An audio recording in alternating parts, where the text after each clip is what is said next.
સુરત શહેરમાં રોજબરોજ ક્રાઇમની ઘટનાઓ બનતી રહે છે, ત્યારે લાલગેટ પોલીસ સ્ટેશન વિસ્તારમાં માથાભારે શખ્સની હત્યા કરવાના ઈરાદે ફાયરિંગની ઘટના બનતા ચકચાર મચી જવા પામી છે. લાલગેટ પોલીસ મથકની હદમાં કુખ્યાત ગુનેગાર સમીર માંડવા પર ફાયરિંગ કરવામાં આવ્યું હતું. સૂત્રો તરફથી મળતી માહિતી મુજબ સમીર માંડવા પર 2 થી 3 રાઉન્ડનું ફાયરિંગ કરવામાં આવ્યું હતું. ત્યારે સામે આવેલી પ્રાથમિક વિગતો મુજબ ફરિયાદી સમીર માંડવા રોડ પર ઊભો હતો. આ દરમિયાન 3 થી 4 અજાણ્યા શખ્સો તેમની નજીક આવ્યા અને તેમની પર ફાયરિંગ કરી ફરાર થઈ ગયા હતા. જોકે આ ફાયરિંગમાં સદનસીબે સમીર માંડવાને કોઈ ઈજા પહોંચી ન હતી, પરંતુ ઘટનાની જાણ થતાં લાલગેટ પોલીસનો કાફલો તાત્કાલિક સ્થળ પર દોડી આવ્યો હતો. તો પોલીસે ઘટના સ્થળેથી ફાયરિંગ બાદની બુલેટ પણ જપ્ત કરી છે અને આગળની તપાસ હાથ ધરી છે.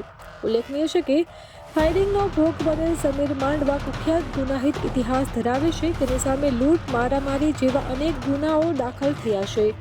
લાલગેટ પોલીસ સ્ટેશનની હદમાં આવેલા સમીર માંડવાની ગેરકાયદેસર મિલકત પર પણ પોલીસે અગાઉ બુલડોઝર ફેરવી ડિમોલેશનની કાર્યવાહી કરી હતી. તો હાલ પોલીસે ફાયરિંગ કરનાર આરોપીઓને ઝડપી પાડવા ચક્રો ગતિમાન કર્યા છે. અમારી તમામ માહિતીથી અપડેટેડ રહેવા માટે જોડાયેલા રહો ત્રિશુલ ન્યૂઝ સાથે.